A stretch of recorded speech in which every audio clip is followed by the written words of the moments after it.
Hello everyone, welcome back to the Mystery Channel 33. I am Tatiana.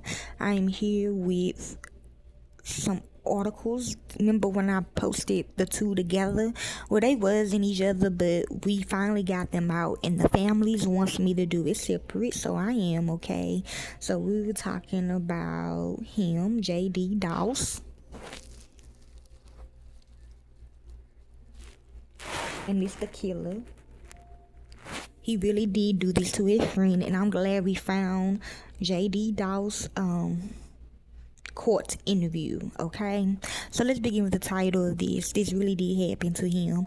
Killer describes killing friend with pickaxe, mutilating body for days. Okay, so let's begin. He did call Mary Wolf, Texas. The newest episode of Course TV, Interview with a Killer, prompted host David Scott to comment.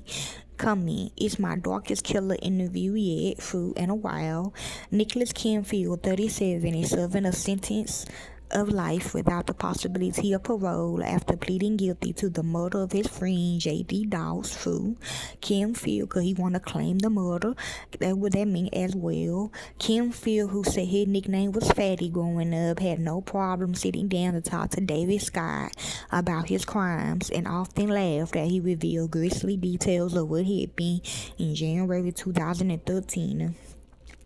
Canfield and Douse had been friends for years at the time of the killing. At one point, Canfield lived with Douse's family but moved out because of his drug use. By 2013, Douse was sober and trying to distance himself from Canfield. Editor's notes: this story contained graphic descriptions of assault.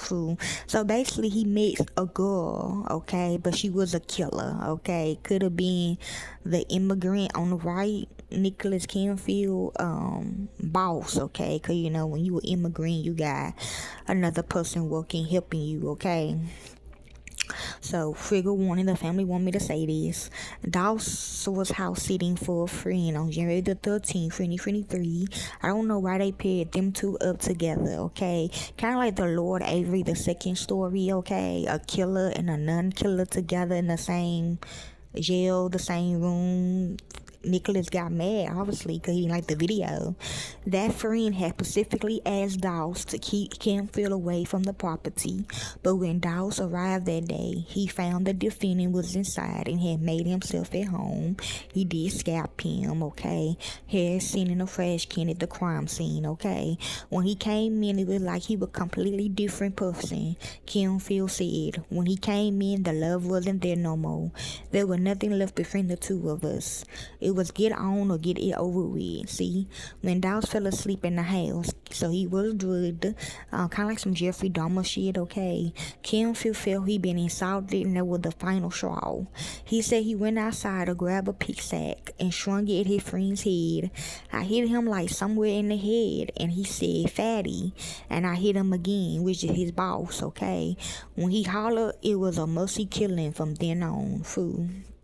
That mostly to them mean they like it, okay. They couldn't stop, okay. Canfield said he hit the victim about 6 times with the pickaxe and then continued to mutilate the body over the next several days. He said he placed the body in the bathtub and then planned to skin him because I was gonna put a pick through his ribs and hang him upside down. In a taped interview with police officers after his arrest, Canfield offered even more details, telling police, I effed him twice in the butt with a condom before he put pickles in his butt the third time out of the refrigerator. At one point, Canfield said he considered eating the victim. I sat down with his calf and his foot in my lap, and he said, I kind of looked at it while eating pickles and changed my mind. Okay, so he shows the father, okay. JD. Police were called to the scene after Canfield's next attended victim escaped. That was me.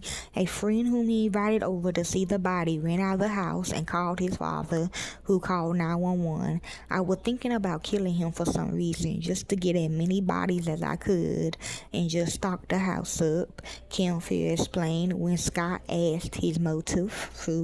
Okay.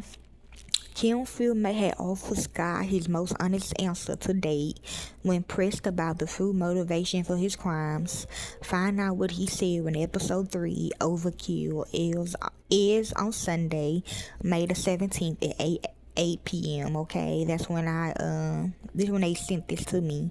Okay, in May, and that's all I really have for you all about JD Doss. Okay, if you'd like to help more into this case, you can. I don't do it for the fame or the money. I do it because it's what I love to do. And to the real families of these victims, corporate America will set you up. Thank you, peace, and be safe.